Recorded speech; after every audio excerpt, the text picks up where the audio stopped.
राष्ट्रिय स्वतन्त्र पार्टीका सभापति रवि लामिछानेलाई मुद्दा नचल्ने निर्णयको फाइल महान्यायाधिवक्ताको कार्यालयमा। प्रधानमन्त्री पुष्पकमल दाहाल प्रचण्डले पाए संसदबाट विश्वासको मत। 172 सांसदले समर्थन जनाए, 89 सांसदले विपक्षमा मत दिए, 1 जनाले मत दिएनन्। प्रचण्ड पार्टीका जङ्गबहादुर हुन्, प्रधानमन्त्री बनाएकै भोलिपल्ट इमान छाडे भन्दै एमाले अध्यक्ष केपी शर्मा ओलीको बनाई। संसदको पहिलो दिन नै संसद विघटनको अत्यन्त संवेदनशील विषयले प्रवेश पाएकाले आफूले कंग्रेसलाई राष्ट्रपति दिन बाध्य भएको प्रचण्डको भनाई। संसद विघटन गर्नु कुनै गर्वको विषय नरहेको ओलीलाई प्रचण्डको जवाब। गठबन्धन हाम्रो बाध्यता हो, संसद जोगाउन यसअघि हामीले विश्वासको मत दिएका थियौं भन्दै कंग्रेस सभापति शेरबहादुर देउवाको भनाई। एमाले नेतृत्वको गठबन्धन किन टुट्यो, विश्वविद्यालयका विद्यार्थीलाई खोजी गर्न देऊ भन्दै माधव नेपालको व्यङ्ग्य। प्रचण्डलाई विष्णु पौडेलको चुनौती, तपाईँ अहिले भागे पनि इतिहासको कठघरामा उभिएर जवाब दिनुपर्नेछ। संसद विघटनलाई बहादुरी ठानेपछि समीकरण फेरेको विष्णु पौडेललाई माओवादी सचिव देवेन्द्र पौडेलको जवाब।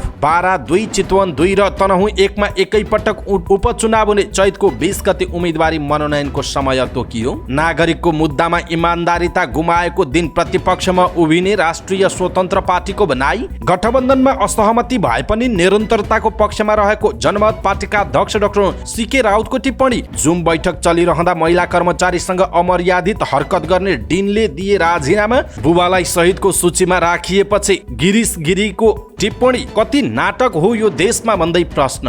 कृषि ज्ञान केन्द्र कालीकोटका तत्कालीन निमित्त प्रमुख सहित 12 जना विरुद्ध भ्रष्टाचारको मुद्दा दायर। विधि र प्रणाली सुधारलाई प्राथमिकतामा राखेको काठमाडौँ महानगरपालिकाका उपमेयर सुनिता डङ्गोलको भनाई। नेपाल प्रहरीका 5 जना डिआइजीलाई एआइजीमा बढुवा गर्ने मन्त्री परिषदको निर्णय। रासायनिक मलमा दिँदै आएको अनुदान यथावत राख्ने नेपाल सरकारको निर्णय। प्रावि तहमा माग गरिए भन्दा करिब 3000 कम शिक्षक सिफारिस। बचत भन्दा उपभोग र खर्च गर्ने प्रवृत्ति बढी भएको राष्ट्र बैंकका गभर्नर महाप्रसाद अधिकारीको धारणा। साताको दोस्रो दिन सोमबार नेप्से 22.65 अङ्कले बढ्यो। उपसमूहहरूमा देखियो हरियाली। युट्युबले हटायो अमेरिकी पूर्व राष्ट्रपति डोनाल्ड ट्रम्प माथिको प्रतिबन्ध। प्रधानमन्त्री कप खेल्न कमजोर टिम ल्याएका होइनौं भन्दै अखिल नेपाल फुटबल संघ ऐन्फाको दावी। र अञ्जली विश्व महिला बक्सिङ च्याम्पियनसिपको क्वार्टर फाइनलमा प्रवेश। दर्शक महानुभाव नमस्कार। समाचारपाटी.com को न्यूज बुलेटिनमा यहाँलाई हार्दिक स्वागत छ।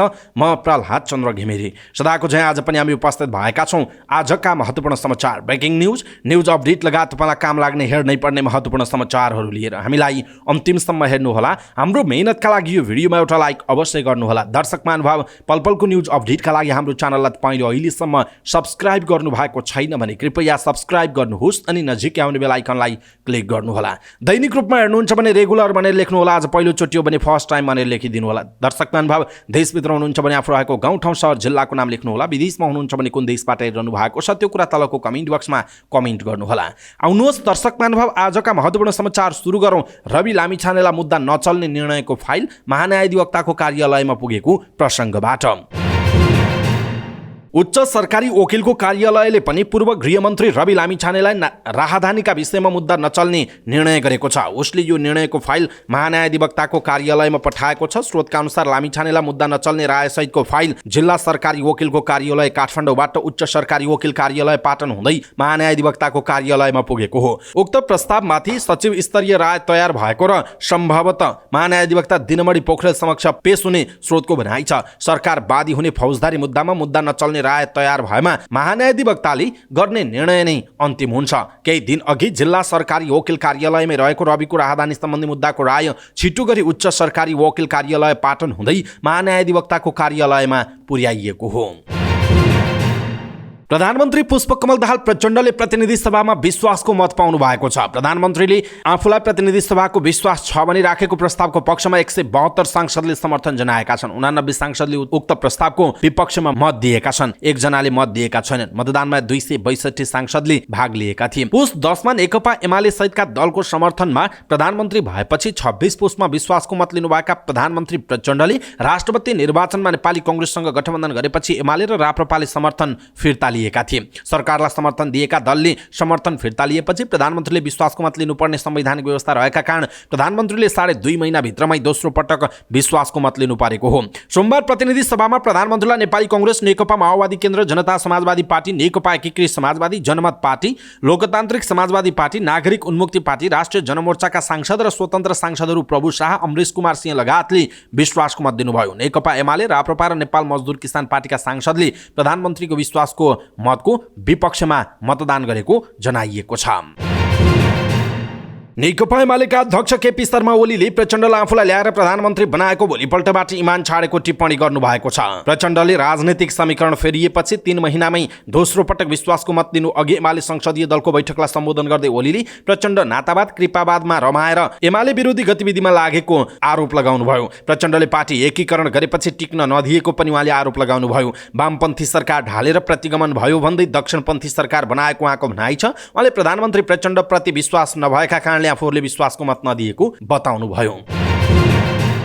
यसैबीच प्रधानमन्त्री पुष्पकमल दाहाल प्रचण्डले संसदमा पहिलो दिन नै संसद विघटनको अत्यन्त संवेदनशील विषयले प्रवेश पाएकाले आफूले कांग्रेसलाई राष्ट्रपति दिन बाध्य भएको बताउनुभयो। प्रतिनिधि सभामा विश्वासको मत माग्दै उहाँले भन्नुभएको छ, लगभग सिङ्गो संसदको विश्वास मत पाएको प्रधानमन्त्रीलाई त्यही संसदको विघटनको खुल्ला पक्ष पोषण ठूलो नैतिक, संवैधानिक र राजनीतिक चुनौती भएको उहाँको भनाइ छ। उहाँले राष्ट्रिय सहमतिका लागि आफ्नो निरन्तर प्रयासले पनि गठबन्धनको प्रमुख दलबाट नै समर्थन नभएको गुनासो गर्नुभएको छ। प्रधानमन्त्री पुष्पकमल दाहाल प्रचण्डले संसद विघटन गर्नु कुनै गर्वको विषय नभएको बताउनु भएको छ। एमाले अध्यक्ष ओलीले संसदको पहिलो बैठकमै संसद विघटन गर्न पाउने अभिव्यक्तिको जवाफ दिँदै प्रचण्डले यस्तो जवाफ दिनुभयो। संसदमा विश्वासको मत माग्दै उहाँले गठबन्धनका घटकबीच केही राजनीतिक र वैचारिक मतभेद थिए, तर हामीले न्यूनतम साझा कार्यक्रम बनाएर सहमतिको आधार तयार गरेका थियौँ। विगतको मतभेदलाई नउठाउने समझदारी गरेका थियौँ। म त्यो प्रतिबद्धतामा कायम रहे, तर केही पक्षबाट त्यसको पालना भएन उहाँको भनाइ छ। संसद विघटनलाई सर्वोच्च अदालतले पनि 2 पटक असंवैधानिक भनिसकेको उल्लेख गर्दै संवैधानिक निरूपण भइसकेको अप्रिय विषयको प्रवेशले गठबन्धनमा अविश्वास मात्रै बढाएको उहाँको भनाइ थियो। एमाले नेतृत्वको गठबन्धनबाट संविधान, लोकतन्त्रको निरन्तरता र संसदको स्थायित्व गर्ने प्रश्नमा प्रश्न चिन्ह खडा गरेपछि आफूहरूले अलग बाटो रोजेको पनि उहाँको भनाइ रहेको छ। नेपाली कांग्रेसका सभापति शेरबहादुर देउवाले कुनै दलको पनि संसदमा बहुमत आउने अवस्था नभएपछि गठबन्धनको आत्मसात गर्नु परेको बताउनुभयो। प्रधानमन्त्री पुष्पकमल दाहाल प्रचण्डले प्रतिनिधि सभाको बैठकमा विश्वासको मत मागेपछि बोल्दै उहाँले भन्नुभयो, हामी गठबन्धनको संस्कारमा जानुको विकल्प छैन। राजनीतिक गठबन्धनहरू अस्थिरता ल्याउने र क्षणिक स्वार्थका लागि मात्र हुनु हुँदैन। देश र जनताको पक्षमा गठबन्धन केन्द्रित हुन आवश्यक छ। मुलुकको राजनीतिक सुनिश्चितता नै आवश्यक भएकाले कांग्रेसले यसअघि पनि विश्वासको मत दिएको उहाँले बताउनु भएको छ। नेकपा एकीकृत समाजवादीका अध्यक्ष माधुकुमार नेपालले एमाले नेतृत्वको गठबन्धन किन टुट्यो भन्ने कुरा बिस्तारै खुल्दै जाने बताउनुभयो। प्रतिनिधि सभाको बैठकमा बोल्दै उहाँले व्यङ्ग्यात्मक रूपमा एमाले नेतृत्वको गठबन्धन टुट्नुको कारण विश्वविद्यालयका विद्यार्थीलाई खोजी गर्न जिम्मा दिन पनि आग्रह गर्नुभएको छ। उहाँले फागुन 12 गते बनेको 10 दलीय गठबन्धन 5 वर्ष टिक्ने दाबी पनि गर्नुभएको छ। उहाँले भन्नुभयो, फेरि अर्को वैशाखमा विश्वासको मत लिनुपर्ने अवस्था त आउँदैन, म अस्वाभाविक ठान्दिनँ, तर यो अवस्था आउँदैन भन्ने मलाई विश्वास छ। यो गठबन्धन 5 वर्षसम्म टेक्छ। यो गठबन्धन एकताबद्ध भएर अगाडि बढ्ने विश्वास छ, नेपालको भनाइरहेको छ। नेकपा एमालेका उपाध्यक्ष विष्णु पौडेलले प्रधानमन्त्री पुष्पकमल दाहाल प्रचण्डलाई पुस 10 गते भएको सहमति किन तोडेको भनेर प्रश्न गर्नुभयो। प्रधानमन्त्रीले प्रतिनिधि सभामा विश्वासको मत मागेपछि बोल्दै पौडेलले तपाईलाई त्यस्तो के कारण पर्यो जुन कारण त्यो सहयात्राबाट यो सहयात्रामा फर्किनु भएको छ? तपाईलाई यही सहयात्रामा जानु थियो भने पुस 10 गते त्यो सहमतिमा किन पुग्नुभयो? आज जवाफ नदिन सक्नुहुन्छ, तर तपाईलाई इतिहासले निरन्तर प्रश्न सोधिरहन्छ, पौडेलको भनाइरहेको छ। प्रधानमन्त्री बन्न एमाले चाहिए पनि 2 महिना नपुग्दै सहयात्रा प्रति दूरी कायम गर्नुपर्ने कारण किन आयो भन्दै उहाँले प्रश्न गर्नुभएको हो। यसैबीच नेकपा माओवादी केन्द्रका सचिव देवेन्द्र पौडेलले एमाले अध्यक्ष केपी शर्मा ओलीले संसद विघटनलाई बहादुरी ठानेपछि आफूले राजनीतिक समीकरण फेरेको बताउनु भएको छ। एमालेका उपाध्यक्ष विष्णु पौडेलले प्रधानमन्त्री प्रचण्डलाई पुस 10 गते भएको सहमति किन तोडेको भनेर प्रश्न गरेपछि उहाँले त्यसको जवाफ दिनुभएको हो। उहाँले भन्नुभएको छ, नेकपा एमालेसँग मेरो एउटा अनुरोध छ। यो सदनको पहिलो पार्टी नेपाली कांग्रेस हो भन्ने कुरा तपाईहरूले धरहराबाट हेर्नुपर्छ कि सगरमाथाबाट हेर्नुपर्छ? दोस्रो दललाई सहमति चाहियो, पहिलो दललाई समेत सहमति गरेर अगाडि बढौँ भन्ने कुरा गलत थियौं, इतिहासको कठघरामा उभिएर जवाब दिन तयार छौं। सहमति देशका चुनौतीलाई समाधान गर्न खोजिन्छ। विगतको कुरालाई पुनरावृत्ति गरेर सहमति थिएन, छैन र हुँदैन उहाँको भनाइ छ। इतिहासको सम्मान गर्दै गल्ती सच्याएर अगाडि बढ्नुपर्ने उहाँले बताउनुभयो। दुई पटक संसद विघटन गर्न पाइने कुरा संविधानको कुन धारा अनुसार गरियो उहाँले प्रश्न गर्नुभयो। सर्वोच्च अदालतबाट करेक्सन गरेको विषयलाई बहादुरी ठान्दा आफूहरूले समीकरण फेरेको उहाँले बताउनुभयो। निर्वाचन आयोगले रिक्त रहेका क्षेत्रहरूमा वैशाख 10 मै उपनिर्वाचन गर्ने निर्णय गरेको छ। चितवन 2 सहित राष्ट्रपति र उपराष्ट्रपति निर्वाचनपछि रिक्त रहेको तनहुँ 1 र बारा 2 मा पनि वैशाख 10 मै निर्वाचन गर्ने आयोगका सहप्रवक्ता सूर्य प्रसाद अर्यालले बताउनुभयो। चैत 20 गते उम्मेदवारी दर्ता, 23 गते अन्तिम नामावली प्रकाशन गर्ने कार्यसूची रहेको उहाँले बताउनुभयो। नागरिकता सम्बन्धी मुद्दामा सर्वोच्च अदालतको आदेशपछि चितवन 2 बाट निर्वाचित रवि लामिछाने पदमुक्त भएपछि सो क्षेत्र रिक्त भएको हो। त्यस्तै तनहुँ 1 बाट निर्वाचित रामचन्द्र पौडेल राष्ट्रपति र बारा 2 बाट निर्वाचित रामसहाय प्रसाद यादव उपराष्ट्रपति भएपछि ती क्षेत्र पनि रिक्त भएको थियो। आयोगले सबै क्षेत्रमा एकैपटक उपनिर्वाचन गर्ने निर्णय गरेको हो।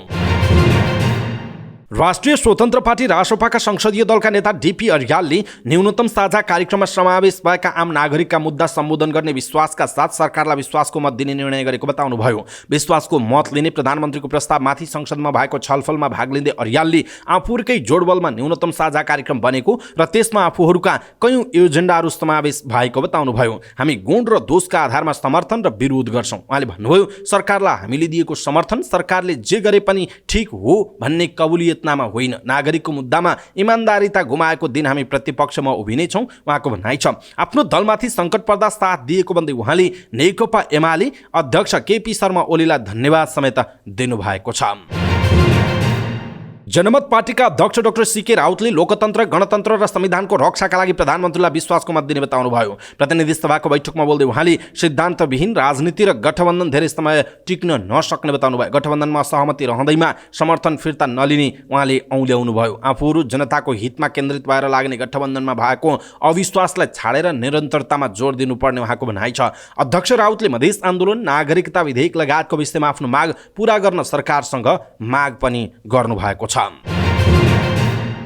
विद्यार्थीसँग जुम बैठक चलिरहँदा पदीय मर्यादा विपरीत महिला कर्मचारीसँग मर्यादित हरकत गर्ने कृषि तथा वन विज्ञान विश्वविद्यालयका कृषि संकायका डिन प्राध्यापक जयप्रकाश दत्तले राजीनामा दिएका छन्। उनले उपकुलपति प्राध्यापक डाक्टर पुण्यप्रसाद रेग्मीलाई राजीनामा पत्र बुझाएका हुन्। उपकुलपति प्राध्यापक डाक्टर रेग्मीलाई इमेल मार्फत सोमबार डिन पदबाट राजीनामा बुझाएको उल्लेख गरिएको छ।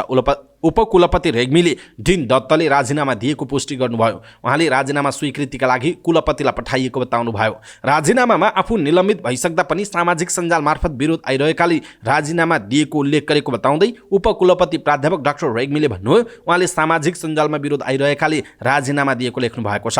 उनले विश्वविद्यालयले छानबिन प्रक्रिया पनि सँगै अगाडि बढाउने गरी कार्यकारी परिषदमा छलफल गरिरहेको बताउनुभयो। छानबिनका लागि गठित समितिमा बस्न असहमति जनाउँदै 2 सदस्यले हिजो कुलपति रेग्मीलाई पत्र दिएका थिए उहाँको भनाइरहेको छ। कुलपति रेग्मीलाई पत्र दिएको जनाइएको छ।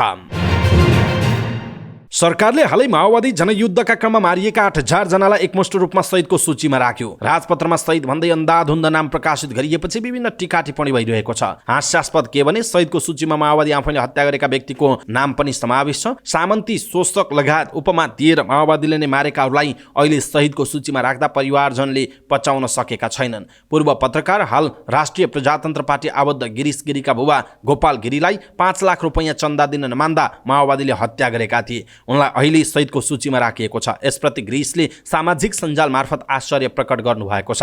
गिरीशका अनुसार उहाँलाई वीरगञ्जको प्रहरी कार्यालयबाट फोन गरेर बुबाको विवरण मागिएको थियो। किन रहेछ भनेर सोद्धा बुबा राष्ट्रिय शहीद हुनुभएको छ अरे। ट्विटरमा गिरीले लेख्नु भएको छ, कति नाटक हो यो देशमा, उहाँको प्रश्न छ। गोपाल गिरी वडाध्यक्ष हुँदै 2060 सालमा वीरगञ्ज उपमहानगरपालिकाको मेयर बन्नुभएको थियो। उहाँलाई सोही सालको माघ 1 गते गोली हानेर हत्या गरिएको थियो र यसको जिम्मेवारी माओवादीले लिएको थियो। गिरीशका अनुसार माओवादीले मागेको 5 लाख रुपैयाँ चन्दा दिन नमान्दा उहाँका बुबाको हत्या गरिएको हो। गिरीश हालै भएको स्थानीय चुनावमा राप्रपाबाट वीरगञ्जको मेयरमा उठ्नु भएको थियो। कृषि ज्ञान केन्द्र कालीकोटका तत्कालीन निमित्त प्रमुख भरत बहादुर बस्नेत सहित 12 जना विरुद्ध विशेष अदालत काठमाडौँमा भ्रष्टाचार मुद्दा दर्ता भएको छ।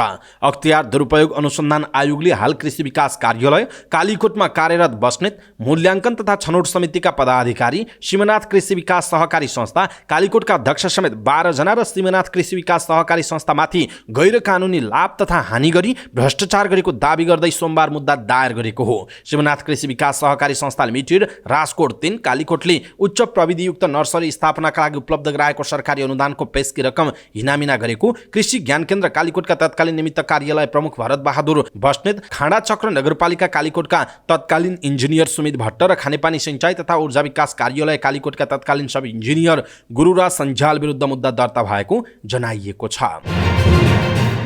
काठमाडौँ महानगरपालिकाकी उपमेयर सुनिता ढङ्गोलले विधि र प्रणाली सुधारको कामलाई प्राथमिकतामा राखिएको बताउनुभयो। पत्रकारहरूसँगको भेटघाट कार्यक्रममा उपप्रमुख डङ्गोलले पहिलो वर्षको प्राथमिकता विधि र प्रणाली सुधारलाई दिएको बताउनुभयो। उहाँले काठमाडौँको मौलिकतालाई बचाएर सांस्कृतिक, ऐतिहासिक र पुरातात्विक पहिचानसँगै आधुनिक भौतिक विकासको सन्तुलनका लागि विधि र पद्धति आवश्यक रहेको बताउनुभयो। स्थानीय तहमा निर्वाचित भएर आइसकेपछि चरणबद्ध रूपमा सुधार गर्ने भन्दै डङ्गोलले कानुनले स्थानीय तहलाई दिएका अधिकारलाई नागरिकको चाहना बमोजिम उपयोग गर्ने बताउनुभयो। डङ्गोलले उपप्रमुखलाई न्यायिक समितिको संयोजक हुने अधिकार रहेको भन्दै अहिले काठमाडौँ महानगरपालिकाले न्यायिक निरूपणका कार्यलाई वडास्तरीय मेलमिलाप केन्द्र मार्फत जनताका आँगनमै पुर्याउने काम भइरहेको बताउनुभयो। वडामा महिला सञ्जाल गठन गरेको भन्दै डङ्गोलले भन्नुभयो, घरायसी समस्या तथा घरेलु हिंसा लगायतका सामान्य विवाद सुन्न वडामा महिला सञ्जाल गठन गरिएको छ। यो सञ्जालले महिला र पुरुष दुवैका कुरा सुन्छ, उहाँको भनाइरहेको छ। सरकारले नेपाल प्रहरीका 5 जना नायब महानिरीक्षक डीआईजीलाई अतिरिक्त महानिरीक्षक एआईजीमा बढुवा गर्ने निर्णय गरेको छ। मन्त्री परिषदको बैठकले डीआईजीहरू वसन्त बहादुर कुँवर, टेक प्रसाद राई, दीपक थापा, श्यामलाल गेवाली र किरण वज्राचार्यलाई एआईजीमा बढुवा गर्ने निर्णय गरेको हो। यसलागि गृह सचिवको अध्यक्षतामा रहेको बढुवा सिफारिस समितिले 5 जना डीआईजीलाई बढुवा सिफारिस गरेको थियो। एआईजीहरू विश्वराज पोखरेल, मुकुन्द आचार्य, अरुण विसी, रविन्द्र बहादुर धानुक र पूजा सिंहले अनिवार्य अवकाश पाएपछि उनीहरूको ठाउँमा 5 जना डीआईजीको बढुवा गरिएको हो। सरकारले रासायनिक मलमा दिँदै आएको अनुदान यथावत राख्ने निर्णय गरेको छ। प्रधानमन्त्री तथा मन्त्री परिषदको कार्यालय सिंहदरबारमा बसेको मन्त्री परिषदको बैठकले रासायनिक मलमा दिँदै आएको अनुदान कटौती नगरी यथावत राख्ने निर्णय गरेको हो। बैठकले रासायनिक मलमा दिँदै आएको अनुदानबारे विस्तृत अध्ययनपछि आवश्यक निर्णय गरी आउँदो दिनमा थप व्यवस्थित र वैज्ञानिक बनाउने निर्णय समेत गरेको सरकारका प्रवक्ता एवं सञ्चार, सूचना तथा प्रविधि मन्त्री रेखा शर्माले जानकारी दिनुभयो। यसअघि कृषि तथा पशुपक्षी विकास मन्त्रालयले मल आपूर्ति तथा वितरण व्यवस्थापन समितिले रासायनिक मलमा दिँदै अनुदान कटौती गर्ने निर्णय गरेको थियो। यो निर्णयको सर्वत्र विरोध भइरहेको थियो। मन्त्री परिषद बैठकपछि रासायनिक मलको अनुदान र मूल्य समेत यथावत रहने भएको जनाइएको छ। शिक्षक सेवा आयोगले प्राथमिक तह तृतीय श्रेणी शिक्षक पदका लागि छनौट भएका 10,353 शिक्षकहरूको एकमुष्ट सिफारिस गरेको छ। आयोगका अनुसार शिक्षक संख्या माग गरिएको पद संख्यामा 2,944 पद रिक्त रहेको छ। माग गरिए बमोजिम शिक्षक पदमा उम्मेदवार छनौट हुन नसकेको आयोगले जनाएको छ। आयोगले प्रावि तह तृतीय श्रेणी शिक्षक पदका लागि 13,297 आवेदन खुल्ला गरेको थियो। सोही अनुसार 2078 चैत 10 गते र 2079 असार 13 गते लिइएको खुल्ला प्रतियोगितात्मक लिखित परीक्षामा उत्तीर्ण उम्मेदवारको विभिन्न समयमा अन्तर्वार्ता आयोगले लिएको थियो। उक्त अन्तर्वार्तामा उत्तीर्ण उम्मेदवारलाई गत शनिबार स्थायी नियुक्तिका लागि शिक्षा तथा मानव स्रोत विकास केन्द्रमा सिफारिस गरिएको आयोगले जनाएको छ। नेपाल राष्ट्र बैंकका गभर्नर महाप्रसाद अधिकारीले नेपालमा बचतको तुलनामा उपभोग र खर्च गर्ने प्रवृत्ति बढिरहेको बताउनुभयो। सोमबार ग्लोबल मनी विक 2023 को उद्घाटन गर्दै गभर्नर अधिकारीले राष्ट्रिय आयसँग दाँजेर हेर्दा हाम्रो बचतको प्रवृत्ति कमजोर रहेको बताउनुभयो। बचत गर्ने बानीको विकास गर्नुपर्ने र बचतले नै लगानी र आम्दानीको बाटो देखाउने उहाँले बताउनुभयो। Plan your money, plant your future भन्ने नाराका साथ सुरु भएको ग्लोबल मनी विक 2023 कार्यक्रममा युवा विद्यार्थीमाझ वित्तीय जागरण र वित्तीय चेतना अभिवृद्धिका लागि ग्लोबल मनी विकको अभियान महत्त्वपूर्ण अवसर रहेको गभर्नर अधिकारीले बताउनुभयो। बैंकिङ, पुँजी बजार, बीमा जस्ता वित्तीय क्षेत्रबारे जानकारी लिन र आफूले सिकेका ज्ञान सिपलाई आफ्ना समाज र परिवारमा समेत प्रवाह गर्न गभर्नर अधिकारीले विद्यार्थीहरूलाई आग्रह गर्नुभएको छ। साताको दोस्रो दिन सोमबार नेप्से 22.65 अङ्कले बढेको छ। नेप्से परिसूचक 22.65 अङ्कले बढेर 1949.06 बिन्दुमा कायम भएको छ। अघिल्लो दिन 6.90 अङ्कले घटेको नेप्से 1926.41 बिन्दुमा बन्द भएको थियो। सोमबार 52,55,086 किता शेयरको खरिद बिक्री हुँदा बजारमा 1,29,85,83,988 रुपियाँ बराबरको कारोबार भएको छ। उपसमूहतर्फ रहने 13वटै समूहको शेयर मूल्य बढेर हरियाली देखिएको छ। कारोबारका आधारमा सर्वाधिक नाफा कमाउनेमा क्रमशः युनिक नेपाल लघुवित्त वित्तीय संस्था, यादी हाइड्रो पावर, नयाँ सारथी लघुवित्त वित्तीय संस्था र मानुषी लघुवित्त वित्तीय संस्था छन्। युनिक नेपाल लघुवित्त वित्तीय संस्थाको शेयर मूल्यमा सकारात्मक सर्किट लागेको छ। त्यस्तै सर्वाधिक गुमाउनेमा सपोर्ट्स माइक्रो फाइनान्स, स्वाभिमान लघुवित्त र सानिमा ग्रोथ फन्ड रहेका छन्। त्यसैगरी सोमबार बजार पुँजीकरण भने 28 खर्ब 16 करोड रुपैयाँ रहेको उल्लेख छ। 2 वर्षको प्रतिबन्ध पश्चात भिडियो सेयरिङ प्लेटफर्म युट्युबले अमेरिकी पूर्व राष्ट्रपति डोनाल्ड ट्रम्पको युट्युब च्यानललाई फुकुवा गरेको छ। ट्विटर, फेसबुक तथा इन्स्टाग्रामले ट्रम्पमाथिको प्रतिबन्ध फुकुवा गरेसँगै युट्युबले पनि यस्तो कदम चालेको हो। ट्रम्पको च्यानलले हिंसालाई मलजल गर्ने गतिविधि गरेर नियम उल्लङ्घन गरेको भन्दै गुगलले सन् 2021 को जनवरीदेखि ट्रम्पलाई उनको युट्युब च्यानलमा भिडियो पोस्ट गर्न रोक लगाएको थियो। युट्युबले एक प्रेस विज्ञप्ति जारी गर्दै डोनाल्ड ट्रम्पको युट्युब च्यानल पुनर्स्थापित गरिएको जनाएको छ।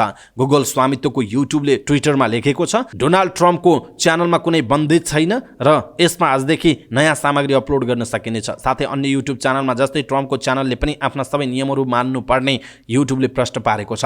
सन् 2019 को जनवरी 6 मा अमेरिकी संसद भवनमा ट्रम्प समर्थकले हिंसा मच्चाएको केही दिनपछि नै युट्युबले डोनाल्ड ट्रम्पको युट्युब च्यानलमाथि प्रतिबन्ध लगाएको थियो। युट्युब मात्र नभई फेसबुक, इन्स्टाग्राम तथा ट्विटर लगायतका सोसल मिडियाले पनि ट्रम्पमाथि प्रतिबन्ध लगाएका थिए। अखिल नेपाल फुटबल संघ इन्फाले प्रधानमन्त्री कप त्रिदेशीय फुटबल प्रतियोगितामा आमन्त्रित देशलाई कमजोर भन्न नमिल्ने दावी गरेको छ। चैत 8 गतेदेखि 17 गतेसम्म दशरथ रङ्गशालामा नेपालसहित भुटान र लाओसले प्रधानमन्त्री कप फुटबल खेल्दैछन्। इन्फाले आफूभन्दा कमजोर टिम भुटान र लाओसलाई आमन्त्रण गरेको भनेर आलोचना भइरहेको छ।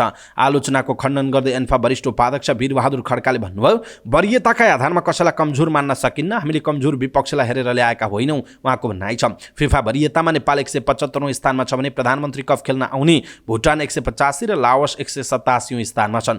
इन्फाले यसअघि प्रतियोगिताका लागि फिलिपिन्स र मलेसियासँग पनि कुरा भएको तर उनीहरूको समय नमिल्दा सम्भव नभएको बताएको थियो। प्रधानमन्त्री कप त्रिदेशीय फुटबल प्रतियोगिताको ब्रोडकास्टिङ, डिजिटल र मार्केटिङको अधिकार 20 लाख रुपैयाँमा एमडिएसी स्पोर्ट्स प्रणालीले पाएको छ। इन्फाले टिकटिङ भने आफैले गर्ने जनाएको छ। यसअघि इन्फाले यो प्रतियोगिताको टिकटिङमा 30 लाख र मार्केटिङका लागि 50 लाख न्यूनतम मूल्य तोकेर बोलपत्र आह्वान गरेको थियो। र नेपाली मुक्केबाज अञ्जली टेली भारतको नयाँ दिल्लीमा भइरहेको आइबिए विश्व महिला बक्सिङ च्याम्पियनसिपमा क्वार्टर फाइनलमा प्रवेश गर्नु भएको छ।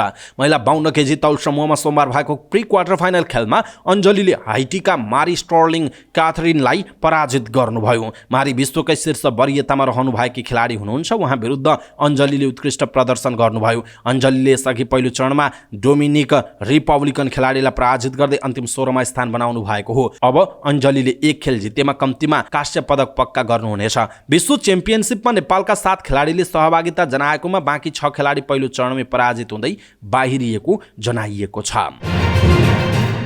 अवस्था दर्शक महानुभाव, आजका महत्त्वपूर्ण समाचार, ब्रेकिङ न्युज अपडेट लगायत तपाईँलाई काम लाग्ने हेर्नै पर्ने महत्त्वपूर्ण समाचारहरू यति नै हामीले प्रस्तुत गरेका यी समाचारहरूप्रति तपाईँको धारणा के छ? आफ्नो धारणा तलको कमेन्ट बक्समा कमेन्ट गर्नुहोला। हाम्रो मेहनतका लागि यो भिडियोमा एउटा सानो लाइक अवश्य गर्नुहोला। दर्शक महानुभाव, पलपलको न्युज अपडेटका लागि हाम्रो च्यानललाई तपाईँले अहिलेसम्म सब्सक्राइब गर्नुभएको छैन भने कृपया सब्सक्राइब गर्नुहोस् अनि नजिकै आउने बेल आइकनलाई क्लिक गर्नुहोला। पलपलको न्युज अपडेटका साथ फेरि हाम्रो भेट हुनेछ। तपाईँ समाचार पार्टी हेर्दै गर्नुहोस्। नमस्कार।